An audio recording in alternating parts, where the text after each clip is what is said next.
So today what we're going to be doing is writing equations from what's given and also from lines. So this is just a little warm-up on problems 1 and 2. It says identify the slope and y-intercept from an equation. Well, remember the slope-intercept form, y equals mx plus b. Okay, so your m is a slope. That's the number being multiplied by x. So that would represent the 5. So m equals 5.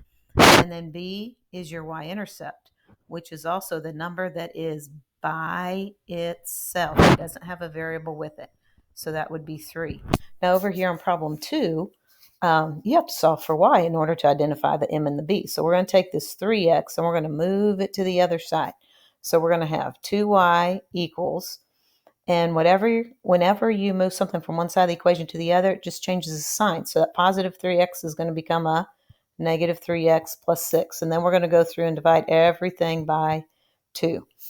So your slope would be negative 3 over 2. And we're not going to convert that to decimal because later on we're going to be graphing the slope. And the slope means rise over run. So you need a numerator and a denominator. And then your y-intercept is 6 divided by 2, which leaves a whole number of 3. All right, on section B here, it says given the slope and the y-intercept, we're going to write an equation. So I consider this even a little bit easier. So it says when the slope is negative 2, so that negative 2 will go in front of x, and the y-intercept is 5. So if it doesn't say it's a negative 5, then it's understood to be a positive 5. Number 3. The slope is negative 1 and the y-intercept is 5. So that'd be y equals negative. Now we don't need to put the 1 there. We'll just put a negative x because a negative means a negative 1. And the y-intercept is 5, so it'd be plus 5. Number 4, the y-intercept is 8 and the slope is 2. So they tried to trick you by switching these around. You can put 8 plus 2x. I just like to keep it in the common slope-intercept form, which is mx and then plus b. But that's me. It doesn't matter. You can put 8 plus 2x. Number 5, the slope is 0 and the y-intercept is 4. So that would just be y equals 4. Now then, if you did put y equals 0x plus 4, that means the same thing. But to make it in simplest form, we would not need 0x because 0 times x would just be 0, and 0 plus 4 is 4. Number 6, the slope is negative 8, and the y-intercept is 0. So y equals negative 8x, and your y-intercept would be 0, so plus 0. But we don't need to put that in there. All right, let's take a look at letter C. It says write the equation of the line. So what we have to do is identify the slope. So remember that we need to find some point of intersections. And that would help us out. So we know it's going to be a negative slope because this is a negative slant.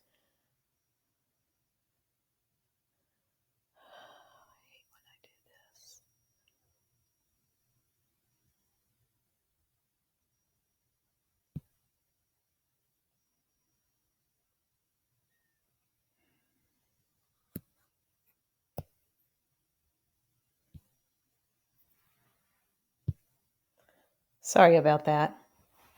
And so what we're going to do is we're going to start here and go down 1, right 2, down 1, right 2. So that would give us a slope of negative 1 over 2. The y-intercept is where it crosses the y-axis, which is right here at positive 2. So therefore, we can write the equation of a line as y equals negative 1/2 x plus 2. All right, let's flip it on over to the back side. And it says, write the equation of the line. First, identify the slope and the y-intercept. So we just got done doing this. So again, you need to identify some points of intersection. So this would be up 1 over 2. So this would be 1/2. And then your b is your y-intercept, which is where it crosses the y-axis, which is at 1. So your equation would be y equals 1/2 x plus 1. Number 8, this is going to be a negative slope. Let's go find some point of intersections. So that would be down 1, 2, 3, right 1, 1, 2, 3, write 1. So negative 3 over 1 would reduce to negative 3. Now, if you're writing an equation, you want to make sure that your slope and y-intercept are in simplest forms. And then your y-intercept, it crosses through the origin, so it'd be 0. So therefore, your equation would be y is equal to negative 3x.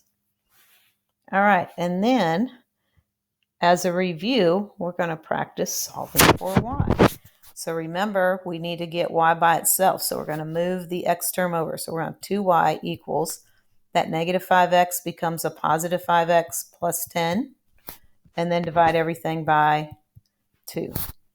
So y equals 5 over 2x plus 5 for the equation. Number 10, we're going to move the x term over and the constant of 4 over. So remember to make sure that you bring the negative down with the negative 2. With the 2. So we have a negative 2y equals, I'm sorry, I forgot what, that's the x term. I forgot. Okay, so that positive x becomes a negative x, and that positive 4 becomes a negative 4. Now, that 0 right there, that is only a filler. So we don't need to even worry about that at this point. Now we're going to go through and divide everything by negative 2. So y equals a negative 1 over a negative 2 makes it a positive 1/2 x. And negative 4 divided by negative 2 makes it a positive 2. All right, let's take a look at 11. So we're going to move this x term over and make sure that you bring down the negative with the y. Oh, that is really bad writing. Sorry, I'm trying not to hit my wrist with anything so it loses my screen, which is what happened a little bit ago. So negative y equals, we have negative x minus 3 and then minus 2x. All right, so we're going to bring down the negative y. Now then, we're going to combine like terms. We have a negative 1x and a negative 2x. Same signs, add and keep. I bet you thought you were done with that song, right? Negative 3x minus 3. And then this negative y is understood to be a negative 1y, so we're going to go through and divide everything by a negative 1. So that makes it y equals a negative 3 over negative 1 is a positive 3x plus 3.